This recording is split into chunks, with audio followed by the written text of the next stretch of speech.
Casual Magic has been sponsored by Quiver, maker of the Quiver and Bolt deck cases and other fine deck holding accessories. Use the code CASUAL on their website for 10% off your order. We're also sponsored by Architect, the premier site for hosting your decks on the internet. I love them and they love me, and it seems like a good reason for you to use them. You can also support Casual Magic directly by going to our Patreon at patreon.com/ShivamB. And now, on with the show.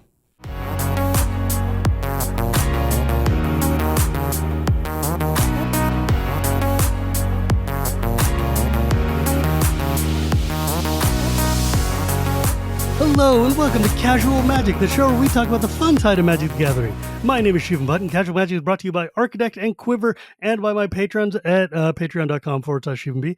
And thank you to all of you who have been supporting me for this whole time. Obviously, I realize that your money could be going to, I don't know, Josh Lee Kwai or like Kibler or something. But those of you who decide to chip into me, I'm grateful to all of you.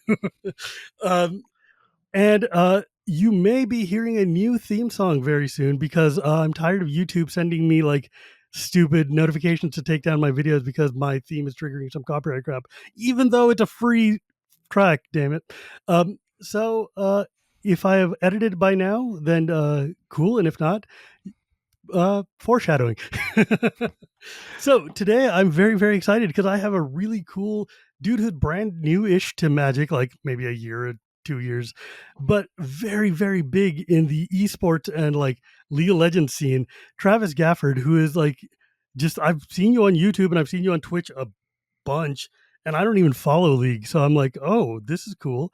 And I ran into you at Command Fest San Francisco and I was like, oh, I should just talk to you because that would be neat. Thank you so much for joining me today.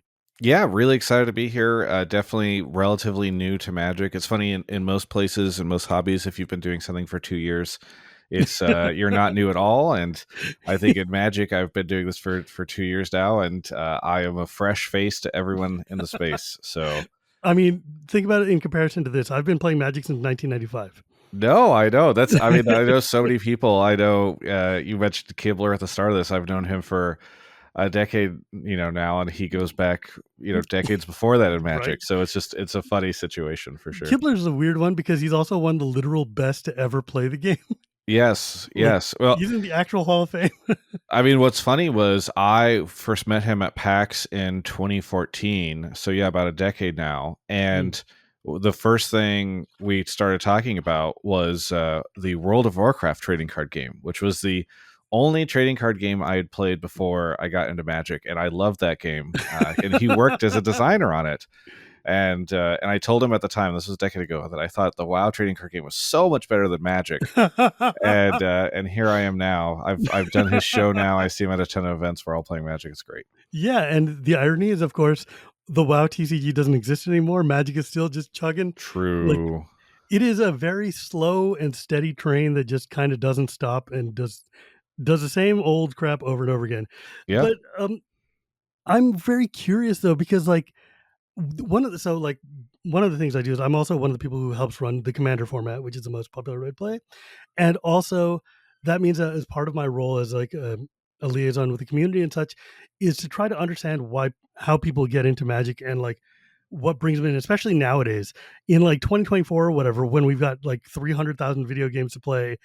Finding your way into a paper card game that is as stodgy and old as Magic is not something that every time someone's like, oh yeah, man, I just got into Magic. And I'm like, how? Yeah, no, I get it.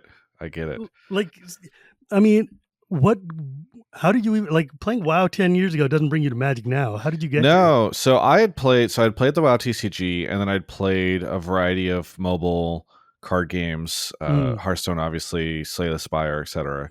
Or I shouldn't say mobile, I should say desktop, PC. Digital, thank you. And so I was very familiar with card games as a whole. But in the middle of 2022, so almost 2 years ago, less than still, I had a couple things. One, we were starting to really come out of COVID, especially in gaming, events were starting to kick back up and stuff. And I'd also recently exited a relationship, and I had a lot of time sitting inside. And my friends, one of them in particular, Damien, who works at Team Liquid, one of the esports teams, he Mm. invited me to go draft with some friends. And I dragged my roommate along as well. He's a caster in the league space. And the two of us went.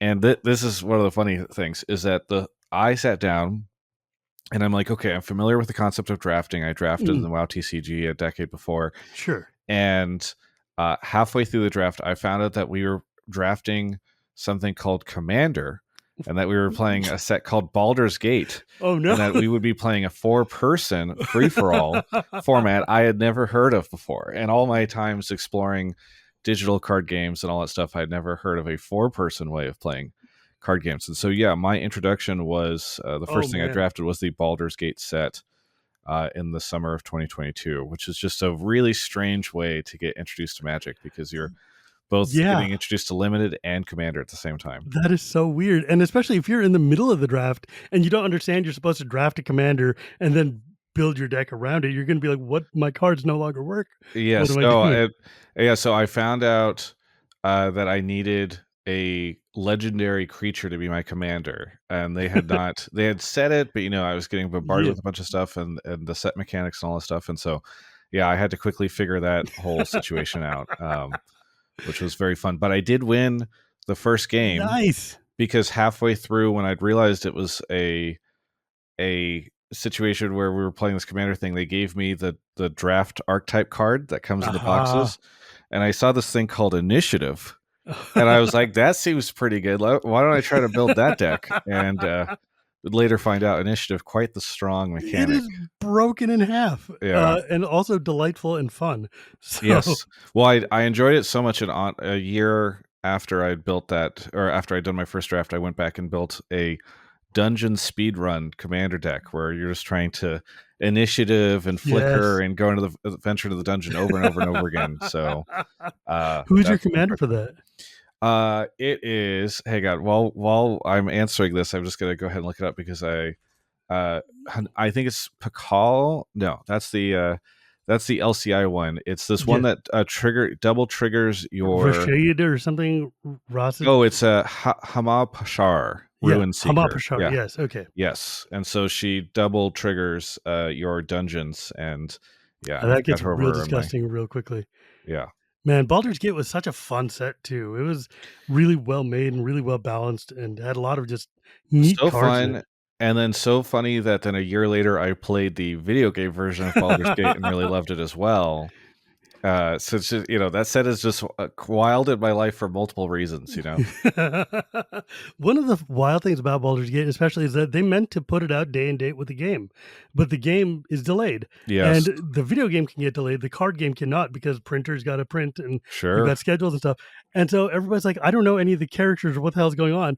A year later, Baldur's Gate comes out as the best game of the year and like one of the best games of all time, etc. And suddenly everybody's like, oh my God, I can't believe I missed like all of these amazing things because I had no idea what the hell I was looking at. Well, there's like spoilers in the set, like for the game. You see, there are cards that I saw beforehand that I did not realize was like a major spoiler for the end of certain acts or whatever that are just in there. Funny. So it is a very funny situation. Yeah, I also just funny that set on release was considered like a bit of a flop. A lot of people were disappointed in it, and then a year later the game comes out. I think there's like a resurgence of love for it. All the cards start finding places and all this stuff, and then prices start going up.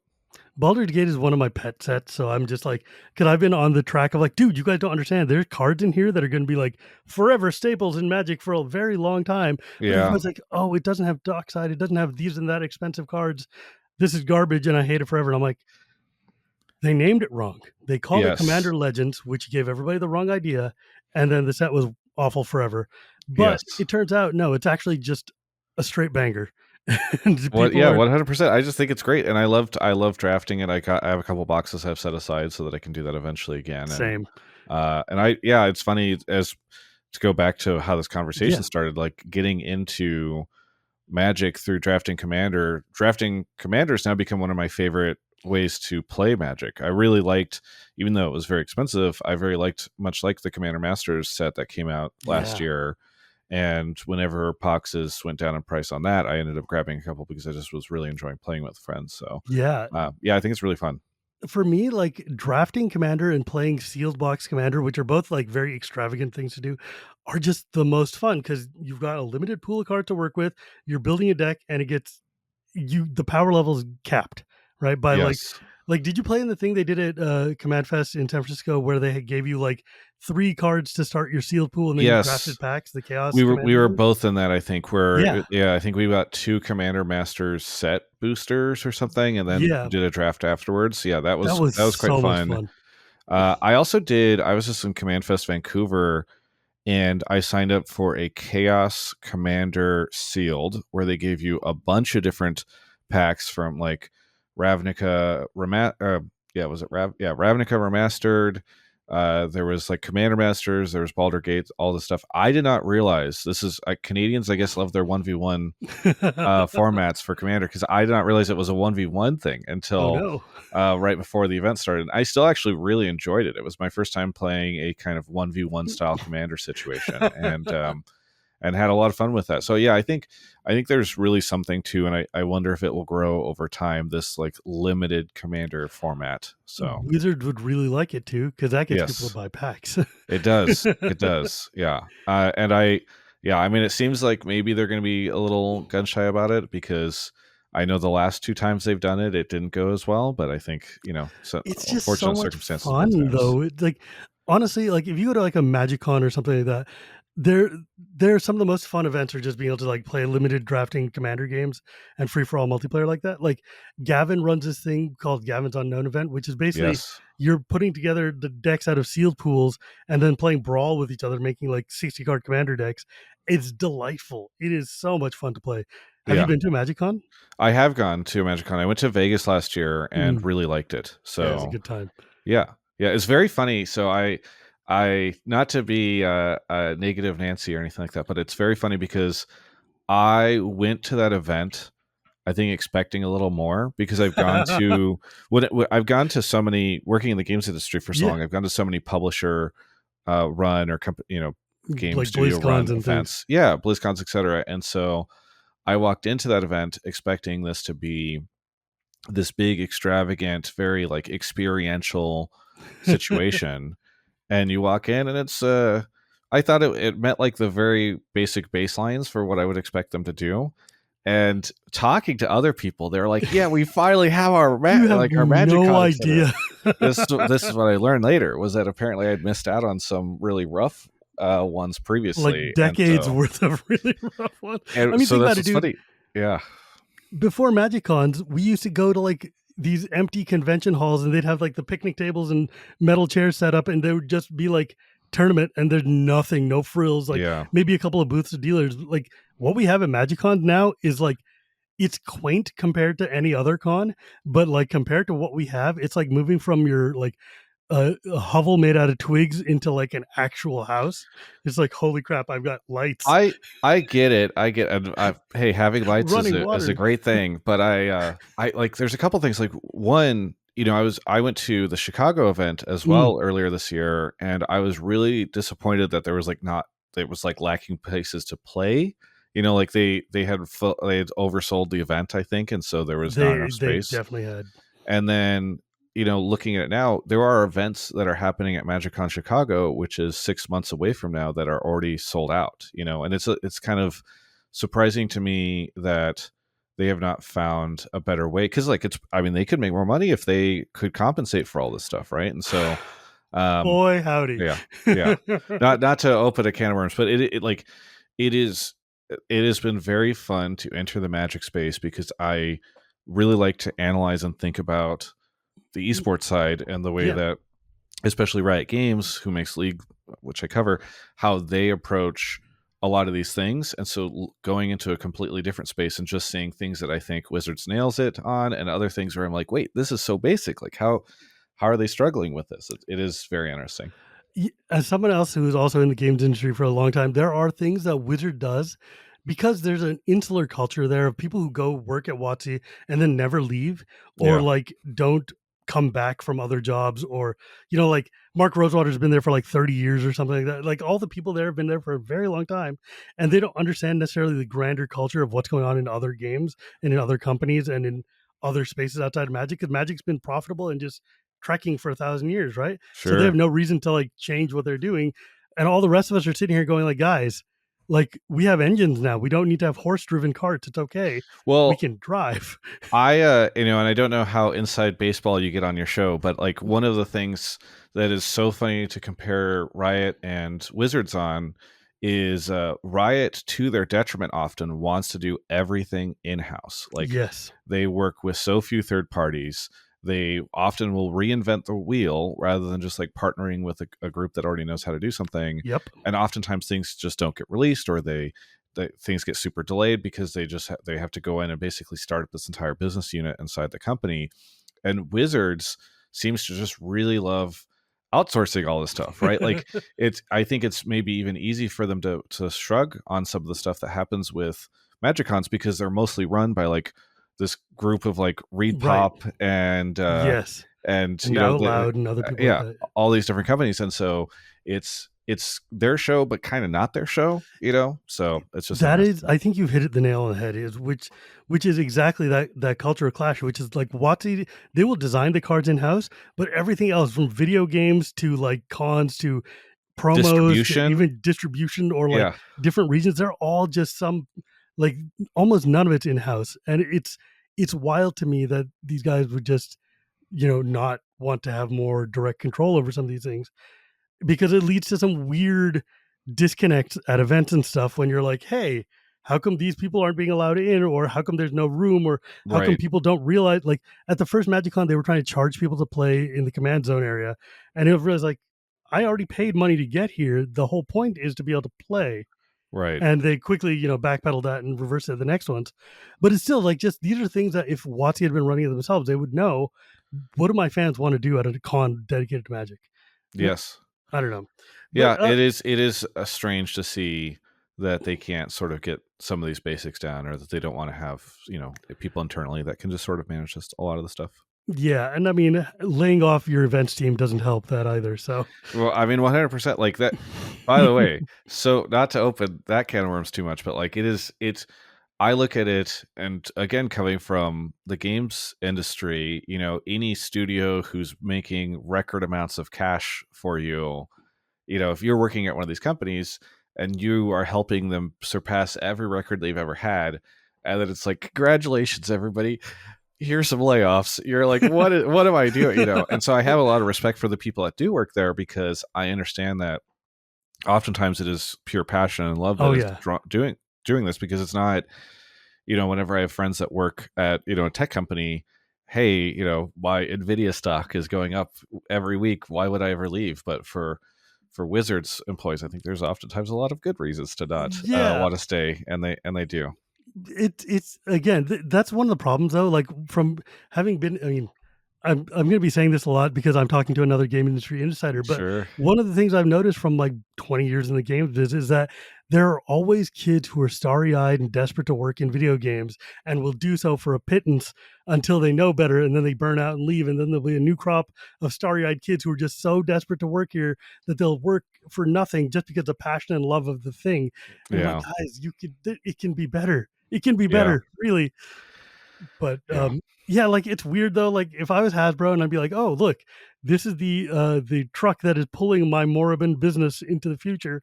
Let's fire half of them. It seems Yeah. weird. Um, It's but fascinating. that's so let's turn back to you you for a Sure. second. Sorry, on this 20-minute tangent. But like, so where did you come from? How did you get into esports? Oh yeah. So I grew up playing video games. Always really loved video games. Went to college and originally thought of going into politics as a, a lobbyist. One of the few people who enters college as with that as the consideration. Mostly because I really like the idea of being impactful in a space and doing something that, like, I Being would an make a advocate. terrible accountant. I have a ton of respect for accountants, but like, maybe I just need my too much attention or something, validation. Mm, Um, and so I love the idea of working in the gaming space, but did not think I was like, okay, well, I'm not like an artist. I'm not a programmer. I'm not someone who knows how to design. I just felt like there was no space for me in the gaming industry, because I think a lot of people don't understand that, like, it's at least not until you're older, that there's all these other, the machine of a game Hmm. studio is much bigger than just the people who are doing the art or the design Right. or something like that. And so exited college, deciding I was going to try to pursue being a producer in the video game space. And this was in 2011, right whenever, obviously, esports had existed in one way, shape, or form for a while in the US. Mm, But it was really when live streaming was starting to take off. Like Justin TV was starting to right. become Twitch TV. There was Own 3D TV was a big competitor to Justin and Twitch early on. And so just started a podcast, a live stream podcast. So somewhat inspired off of what I had seen in the StarCraft 2 space, Mm, which I had been following the sort of early years of that as an esport. And I did that for League because I'd been playing League. League esports had just started to maybe be a thing. I realized that there was nobody really telling the stories of the players in that space. There was not a lot of ways for the average fan to get information about what was going on in the pro scene. And so started a show, thought I'd just put it in as a thing to talk about in interviews when I'm trying to get jobs at companies. But then that just took off. And so never had the aspirations of being a content creator or anything like that, but just kind of fell into it. yeah, because at that point in time, the idea of being a content creator didn't exist. No, I Like mean, it was still you had very nascent. YouTubers, but they were like YouTubers, you Yeah, know. people doing Um, weird vlogs and like weird. It was like early YouTube was a very bizarre, yeah, like just hodgepodge of random crap. 100%. And on the, I had never really anticipated being a games journalist, even though I ended up pseudo becoming one when I was working at GameSpot, esports journalist or whatever you want to call it. Mm, But just kind of like, yeah, ended up following into the space and really loved it, and really fell in love with my community and my world in the League side. Just came to care about the players that were there and the mm, fans. And so that kind of became my community and my world for the last, let's say, well, for about 12 years or so. And it still is. Esports kind of entering esports winter, so that's been kind of a fun situation. But League, but Magic, I think, has come in for me at a right place where I still love League. I still, it is where I'm putting all my effort and work these days. But it is really nice to have another thing to go meet awesome people at events and right. do all this cool stuff. Yeah, I always encourage people to diversify their hobbies because, like, if you've got one and only one thing that you're into all the time, when you start to get burnt on that, and you got nowhere to go. right, And right. that's when it shows up in your work, it shows up in your content, and then you're just like a misery pile drafting set after set, and nobody's having any fun anymore. 100%. And for me, it came in where for a very long time, everything in esports, especially League esports, was up and to the right. And whenever I was creating content, everything was just popping off. There were tons of Mm, sponsors. You had VC money. Really, like, the space did become a bit of a bubble. And it became a lot harder to feel positive about things whenever you started to see Riot downscale and you saw and teams all the exit and other all that problems stuff. that Riot was having. Yeah. Yes. Well, that was a little early on, but regardless, when you are faced with these moments of, hey, everything's not the best vibe, if you don't have something else that you can lean into, it's really easy for that to become all consuming. And so Mm. it was just like the perfect timing, middle of 2022, as I was going through personal stuff, professional stuff, to have Magic kind of show up in front of me and have a very wonderful community there to take me in. Yeah, and especially since you're in LA, there's a lot of league players league people who play Magic or used to work on Magic or things like that. So there's just like a huge. One thing I realized I didn't realize until I started doing the show, for instance, is that there's so many people in video games who secretly just play Magic on the side, like fiends. Yes. Like the dude Ben Brode who created, Snap, is just Yes. like he is a Magic junkie, and he's just like, look, man, I'm making my own version of Magic. It's just gonna have Marvel characters and it's gonna be really quick instead, but his heart's in Commander. So 100%. And that was something that I picked up on pretty quick, was like that Magic group that invited me in. It was like a small group of friends, not even all industry people, mm, who I got really into it, and then I wanted to keep playing, and the group would often have a hard time finding 8 people. So I asked my buddy who invited me to it, like, hey, can I help start filling this in? And then kind of gradually over time, it ended up becoming sort of my group that I was running every 2 weeks as a industry mixer, where I was just inviting all sorts of people. And it was great because esports can be very insular, right? Where like Yeah. if the league and Riot people all kind of sit in their own little bubble, and then you don't necessarily meet other esports people. You don't necessarily Yeah, meet you're not other talking gaming like the people. Street Fighter folks or the Dota folks or 100%. And what has been really cool is that we've done, I think, a pretty good job with this group, of creating a really big pool of creators and streamers and people that work at Riot. We've had Blizzard people come through. We've had Hearthstone devs and Mm. Riot devs and Call of Duty folks. Like all these people in the LA area come into this limited group, and even down to like we run our own pre-releases now, where I partner with a local LA store, grab pre-release kits from them and some pricing, and we'll run 30 plus person pre-releases Jeez. at the esports facilities in the space, so it's been That's really huge. cool. That's Yeah. actually that's a lot more people than I was like, oh, 10 people, 15. No, 30. That's a Yeah. store, man. Yeah, I think that was maybe either our MKM or LCI pre-release event had that many Goodness. people. So yeah, it's really fun, and Yeah. we'll do fun things. We'll do Commander Days, we'll do all sorts of different things, Chaos Drafts. So it's a good group. Yeah, it's funny because like whenever I think of the LA crew, of which there's so many of them, there's so many Magic content creators who are just concentrated down in Los Angeles. It's kind of ridiculous. I feel very lonely up here in the Bay, but Yes, but it's wild though because like you look at Kibler, who's had like so many lives in Magic, both as like a professional competitor and now just like the arm candy of the lady who runs Commander, true. and like if I don't know if you know how Olivia found Magic, but it's a lot like your story, except weirder.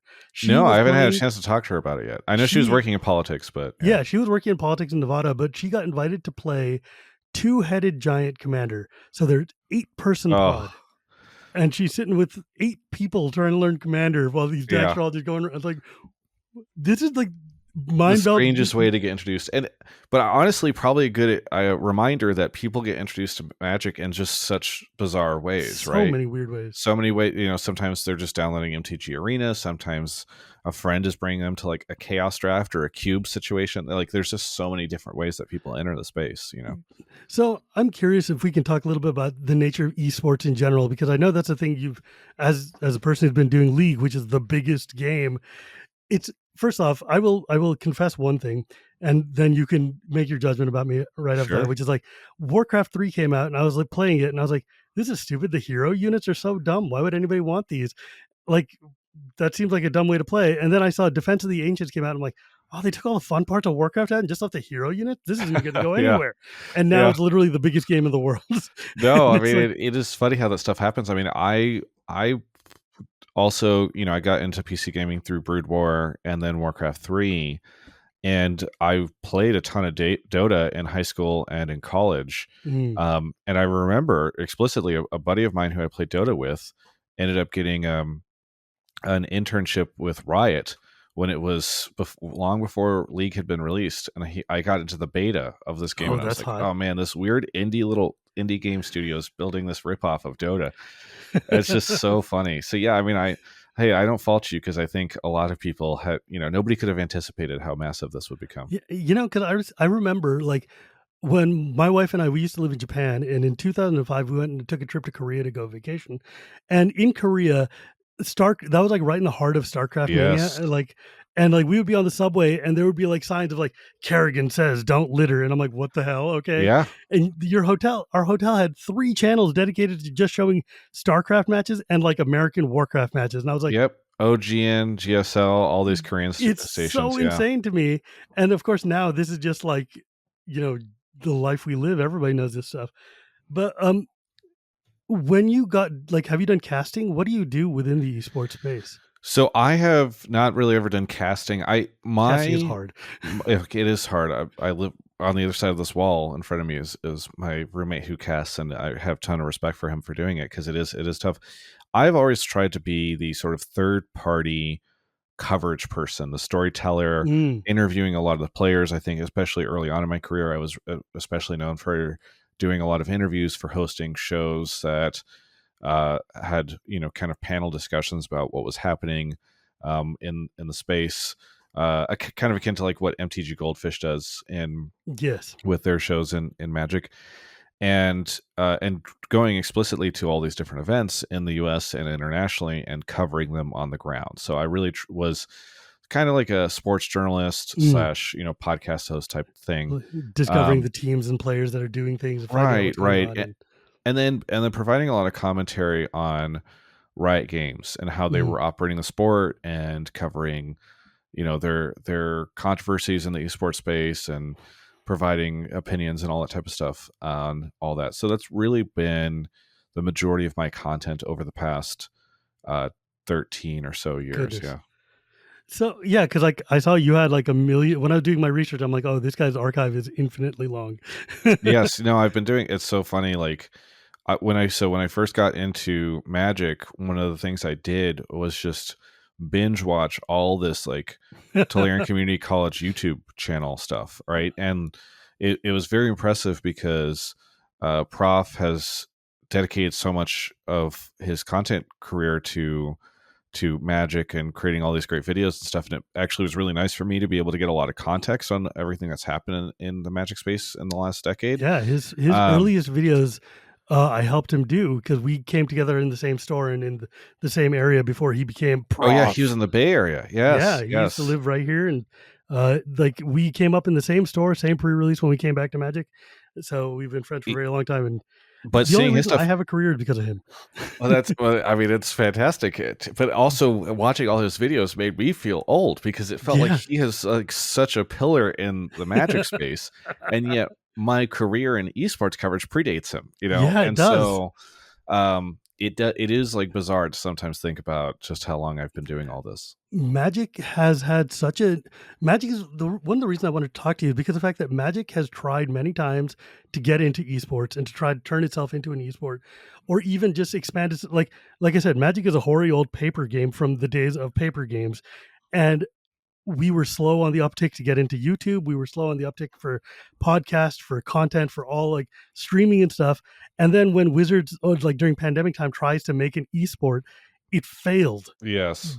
like collapsed in like epic form because they didn't understand what the audience wanted, what the players wanted, and how to get people who don't know what Magic is to appreciate. Like if I'm watching Street Fighter, for instance, Street Fighter is my favorite game to watch, like esports wise and stuff. I can understand that even if I don't know or like any fighting game, even if I don't 100%. know like the Yeah. specifics, I can see and say, "Oh, that guy is winning," and then over time I can figure it out. But games I've found like League or like Magic, for instance, if I am an outsider trying to watch, it's very hard. Like I Yes. spent a lot of time watching a lot of League games with friends of mine just to try to understand the game, and I'm like, okay, what is the equivalent of a Daigo in this space? What is the equivalent of somebody who's just like you guys are screaming right now? What am I looking at that I should be seeing? And it's hard to catch that nuance. Like, what have you learned from like 13 years of studying League? How do you get people to watch this stuff? So there's a couple different things. One, League it benefits from just having a massive, massive player base. I mean, Yes. if you are a PC gamer and you've played PC games in the last decade and you are open to multiplayer games, chances are you've tried League at some point in time. I'm glad And you put so, that last caveat there because I've been playing PC games since 1991 and I am not a multiplayer.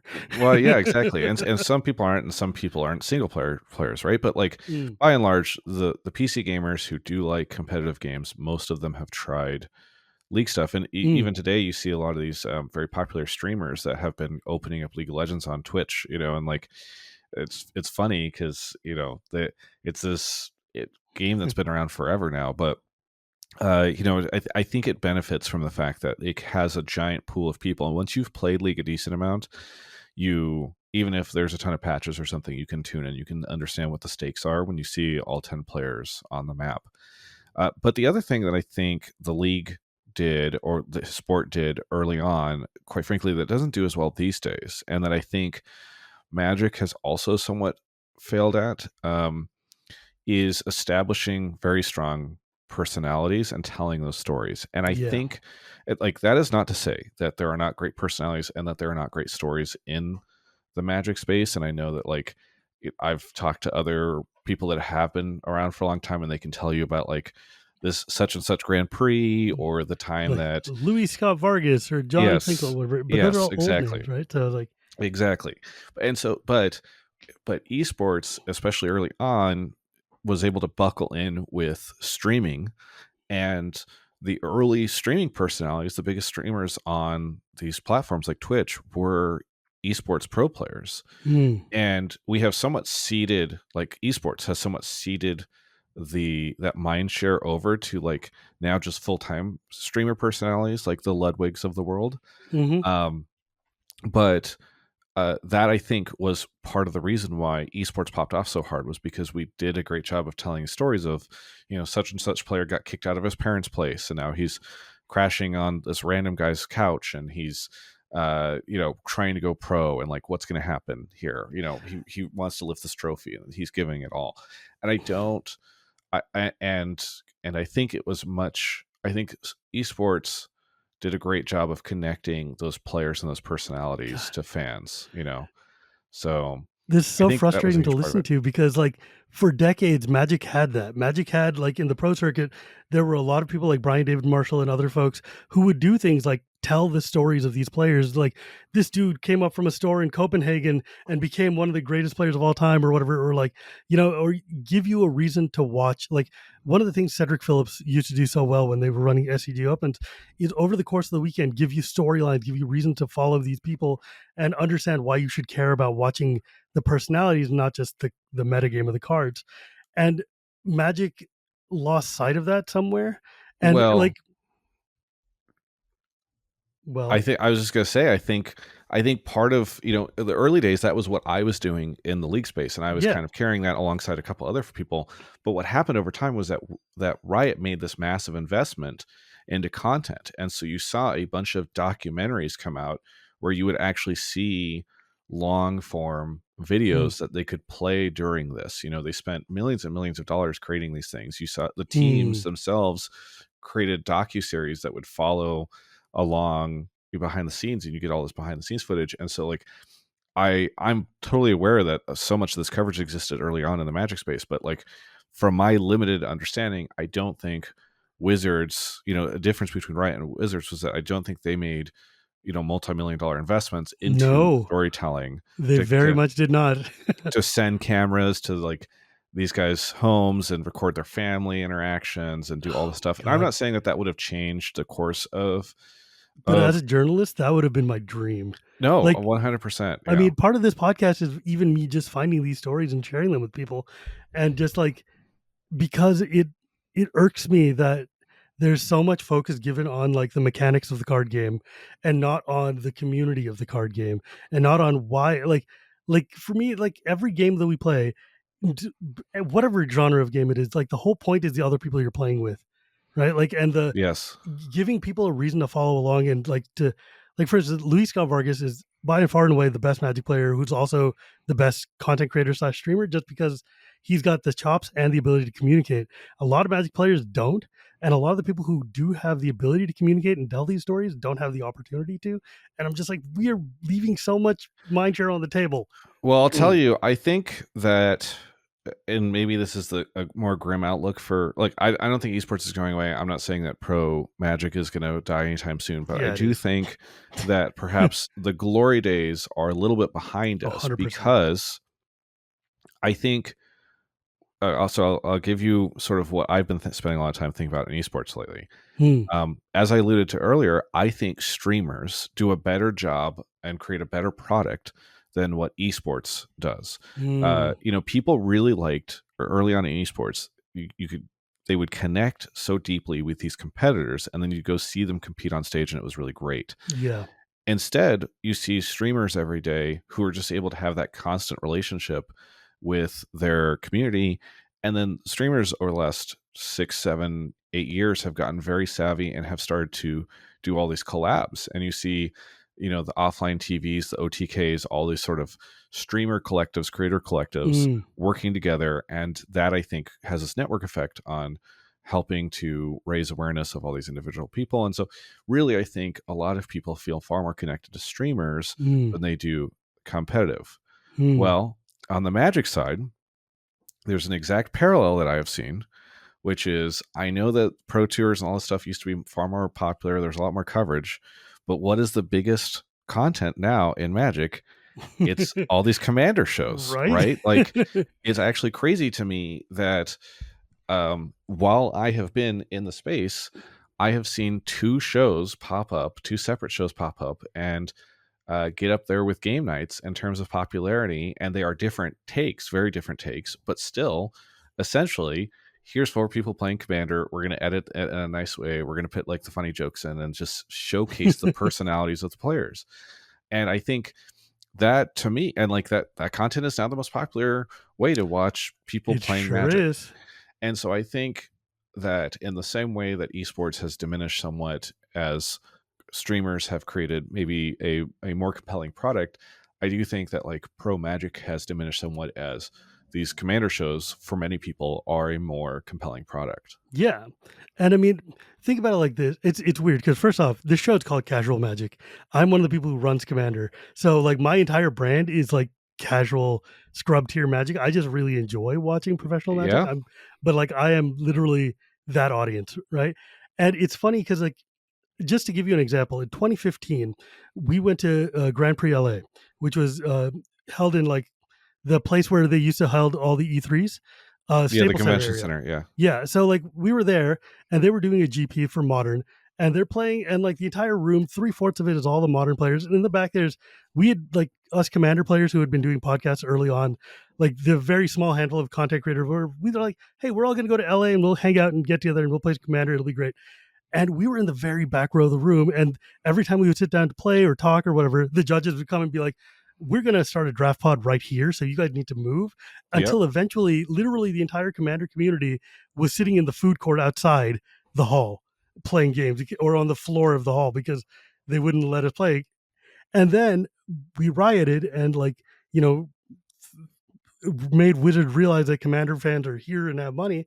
And suddenly, over time, it has gotten to the point where now you go to a Magic Con and it is 9/10 of it is Commander focused. And then there's also the Pro Tour that just happens to be going on there. Hey guys, remember us? Yeah. Like, No, I mean in Chicago, the pro tour was kind of pushed out to the yeah. front, and in In Vegas was Philadelphia, on it the was in a top different floor. floor Yeah. in a different room entirely. Yep. Yep.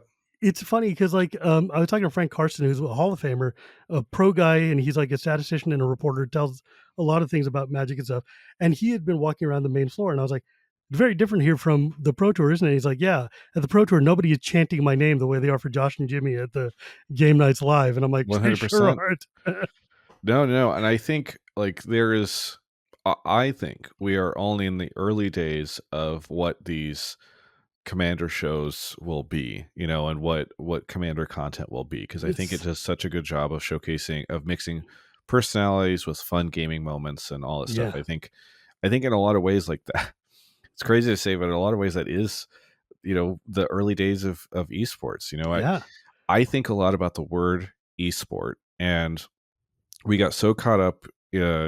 I'm a The comms sport major, part. so I took these linguistics classes, right? And the idea that like language creates reality, and we Yeah, man, I'm here to talk semiotics all day long. somebody coined this word esport. We all started using it, and we did not think about the fact that like gaming entertainment is actually like it's much more representative of what is happening, because even back in the esports days, people were watching these like 24-hour long YouTube videos of people just putting up their let's play sessions Yeah, of video games. I still do that. Exactly, and now the way most people consume that is through tuning into somebody's stream where they're playing a game or something. so Yeah.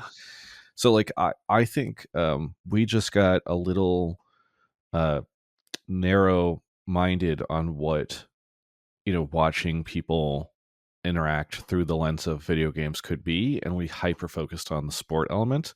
And again, I love that. It is something that I enjoy. I'm so excited to go to Worlds this year, and I love creating coverage of it all the time. But I do think that the industry somewhat missed the broader lesson there. One of the things that I keep harping on with people is that playing games like this is fun. People play these because they enjoy them. This is fun.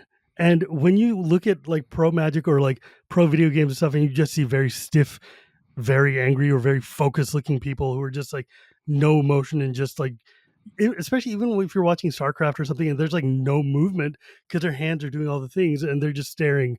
And it's like, then you watch like a commander at home and they're just giggling and laughing and throwing cards and doing like party time. You're like, oh yeah, these people are just enjoying themselves. And Well, it's and okay to enjoy yourself. I think, yeah, I think that there are so many ways that people interact with this stuff, and there are, I think, even like all of us have had the very goofy commander games where we're not trying hard, and then there are the times where you sit down in the pod and just sort of the nature of the pod and the things that are happening, you get a little bit more serious. You do like the lean in thing, and you're thinking a lot more. And I think that that's the story, right? Is that like our experiences are going to vary, and I actually do think I have a bit of a theory that CEDH, which is a way I am very uninterested in playing. It's I something am I'm very uninterested in, but I can respect the people who do play it. I've had some great sure. conversations with people that are really into it.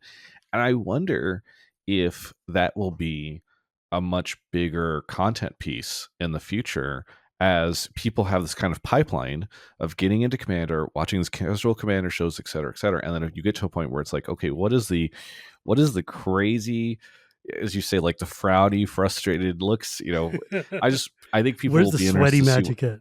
Yeah, I think it'll be interesting to see if that That's is something that some people pick up on. it's interesting that you mentioned that because that's one of my biggest fears. As a person who is like, a shepherd of trying to keep Commander as a space for casual Magic for people who are like the kitchen table scrubs who don't want to play tournament Magic, seeing Commander get ramped into this very fast, very powerful, very like cutthroat mode is just because people watch this stuff and then they go home and they're like, I want to do that cool thing too. I'm going to buy these cards and I'm just going to shellac my pod and play just like utter cutthroat. And then it ends up being an arm race to the top. And I'm like, oh no, we're losing the weird create. But that's like my own existential crisis. I'm not going to Yeah. waste your time with that. No, no, no. I think I no. I It's funny you say that because I spent a lot of time thinking about that too. Because it is Modern Horizons 3 is coming out. I'm excited about that set. I Mm, do worry about, as somebody who thinks a lot about systems and ecosystems, which is kind of what I've had to think about in the esports world. Is you just think about like what is the big picture here. mm, I spent a lot of time thinking about like when they print a card that is more powerful than a previous card, what does that do to the format? mm-hmm. And I think part of the reason you don't need to fret too much about it is that one, like there are costs associated with a lot of these more powerful cards, and so I do think that kind of like caps for a lot of people. You can't just press a couple buttons and then suddenly have like this super sweaty deck. You have to make commitments to this. And two, I have really enjoyed how much the sort of most popular voices and personalities in the commander space have spent time talking about more powerful does not equal more fun. And you hear a lot about people who are like, I'm not going to put this in my deck. I'm not going to do this. Oh, I Mm-hmm. had this and I removed it. And I think as long as people are having those conversations, and that is like a very prevalent piece of the dialogue when it comes to building decks and playing these games, like I don't have too much fear that like this thing Believe is me, going to it's been become. a lot of work to get those conversations out in the public and to try to remind people that it's okay to be just playing the cards you own, you know? Yeah, and I mean, I know you're an architect of a lot of this conversation, so I don't mean to tell you things that but I'll just tell you as somebody who is on the outside Yeah. and is No, consuming this this is content as fascinating a to me. fan, it is like, even with my own play group, I will get annoyed with them when they start playing like stacks pieces or if they're thinking about flirting with land destruction or whatever, and I'll be like, you should go watch this episode of the Command Zone podcast where they talk a lot about like how they're building decks and what makes you maybe somebody who's not building for fun or something. Like I do think that there's enough of that dialogue out there that it will slow down I mean, that look, thing. dude, the last week I had Rachel Weeks on. She's like, and when she joined Command Zone and changed the tenor of it from the best way to optimize your deck to how do you build a lasagna to your deck, it Yes. is just when you give somebody that bully pulpit who has the largest audience listening to her, and she is out there preaching the joy of it's okay to just have fun and not be the sweaty as possible. is incredibly important for the health of the game. So I mean, personally, I'm just very glad to see that, because like I think there's room for all kinds of Magic, but if you don't remind people that this is a possibility, then they will forget and just try to do like the fastest, coolest thing possible. Well, and I do think CDH is nice because it offers, look, there are people who play Magic and they got into it because they love the idea of optimizing the most Sure. perfect 60 card modern deck or something. And I like the fact that Commander can offer something for those people because that is the playstyle that they like. Um, it is one of the few games that I've played that just has like this wide way of, Yeah. anyone can interact with it however they want. But I do think that there's enough that will, Yeah, like people don't feel like they have to go get this. exactly. And like normalizing the idea of CDH, of having a place where it's like, look, you want to play the most optimized high tier Magic? Here is CDH. Go enjoy yourself, play with people who want to do that same thing, has drastically cut down on the amount of what we call pub stomping, where Yeah, people just have obvious mismatches of decks, come in with their like, ginormous mega power deck and just stomp all over ladies looking left or whatever the hell is going on. sure. And it's just like giving people, instead of like early Commander used to ostracize high power play and just be like, get the hell out, we don't want you. And now it's like, look, there's a place for you. Go enjoy it, have fun. Yeah, It's got a set structure and they love doing this. You'll have a great time. And it's, once you tell people where they can sit, they're very happy to sit there. And yeah, then they're very happy to play the game and have the most fun they can. And then the people who want to just play casual jelly donut decks are also surviving. yeah. Uh, And I love having. I don't have a CEDH deck, but I do love the fact that like you can make multiple. Like whenever I go to these events, I'm usually bringing 4 or 5 different decks because I'll know that I can scale up or scale down. Like I exactly. recently built my most terrorizing deck was the area at the Beguiler deck that I just built recently, where I'm stealing people's stuff, and like Mm. stealing people's stuff is not fun. But whenever people want to play, I do have friends that want to play stuff that's a little stronger or that does have sax pieces or something, Yeah. and it is more fun for me to now have this deck because in the past I was just going to play something that's lower power with 3 friends who wanted to play stuff that is not CDH but is a little bit more frustrating. And my friend, Kibler and Olivia host these Commander things. You've probably gone to one if you've been in LA during them. But like my, I recently went to one of them with a friend he loves to tutor for an infinite combo, and it was so fun to like have him become arch enemy and have a deck that could like slow him down until we could beat him. And so I do. That's what it's cool that you can build to the people that are around you. It goes both ways, I guess. Yeah, for sure, for sure. I mean, like I play like I have the reputation of being like a big softball in Magic and playing just scrub tier decks. And then last week or so, like last month, I went to Canada and I played a bunch of CDH games. I'm like, I can do this. I have the Yeah. cutthroat in me. It's fun. It's a sometimes food for me. It's not an all time, but Yes. like it's Magic, and Magic is fun. I'm Counterspells actually, can be cool. Whenever you know somebody's about to do something really mean and you're like, I'm countering that, it feels really good as long because as we're all you, on the same page, yeah, rad. right. Let's go. I'll play Exactly. whatever you want. I'm Exactly. actually really I should have been asking this before, but we got sidetracked in a very interesting conversation. Since you're so new, I'm very curious. What has been your on ramp for Magic been like? Like, how has it been ramping into, like, we're having an in depth conversation about CEDH, which is a very niche in a niche of Magic, right? Like, how have you found, like, as an outsider, picking up the vocabulary, learning like the ideas of stacks and things like that? Like, Yeah, so it's been interesting. There are, in fact, a great example of this. I was just talking to my buddy David, who runs Laughing Dragon. He and I drove up. I was in Seattle last week, and then we drove up to Command Fest Vancouver together. And one of the fun examples is I come from the esports world. There are all these events that are happening in Magic, and people call them 25Ks, 5Ks, et cetera, et cetera. And it took me a long time to realize that that's like just a reference to the prize pool. I'm yeah. like that. I know nothing about the tournament. In these other things, you'd say, "Oh, this is like a 512-person open bracket," or you'd whatever. But like, it took a lot, and that's an example where I'm just like, "This is such a strange way of It referring is to." it is a strange way. Like And I also yeah, agree. That's like I don't know when we started doing that, but it's kind of weird. And stacks is another example. It took Yeah. me so long to understand that that was a reference to a magic card, and I should have known because so many things are just references to magic cards. But like for a while, I was like, okay, so you're like stacking on ways to stop them from being able to do things, or like, like it took a long time for me to understand that this came from, it was a magic card reference. So like, I think there are a lot of ways in which this stuff is really difficult, but So those. Oh, go I'm ahead. going to blow your mind right now about Yeah. this. Do you know that Stacks is actually an acronym? Wait, I thought it came from It smokestacks. did, but it's also that's a double entendre. The actual thing is there was an old deck that was called the $4,000 solution, aka $ T4KS, which refers to the fact that this deck basically ran smokestacks and winter orb and a bunch of other things that would shut down all of your moxes and all of your mega super expensive things and stop you from playing.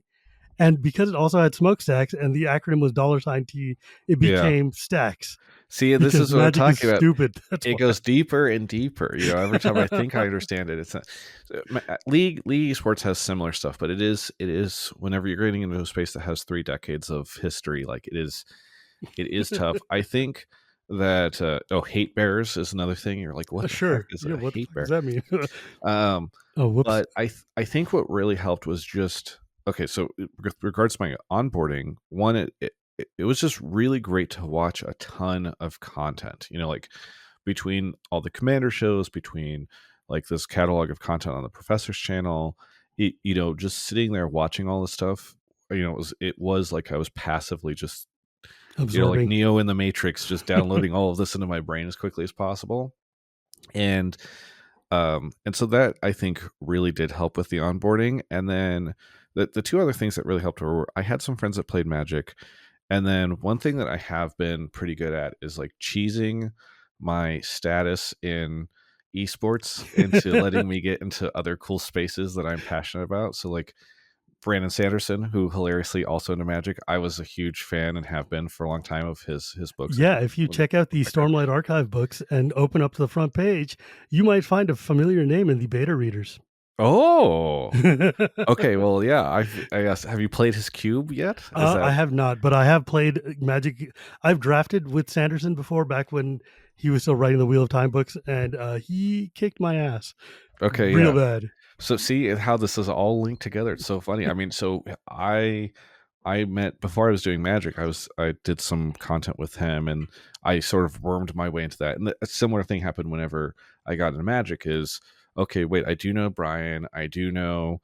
I can start to go to these Magic events because I can ask for like creator badges, given what I Exactly. do in the gaming space, and so being able to kind of cheat that way has been cool. So I can't even claim that I have like the normal onboarding experience because I can No. use all these cheesy little shortcuts to get in, but no, it's I think especially coming from esports, coming from the gaming world, like it is not too intimidating to try to get into these kind of complicated ecosystems. Right.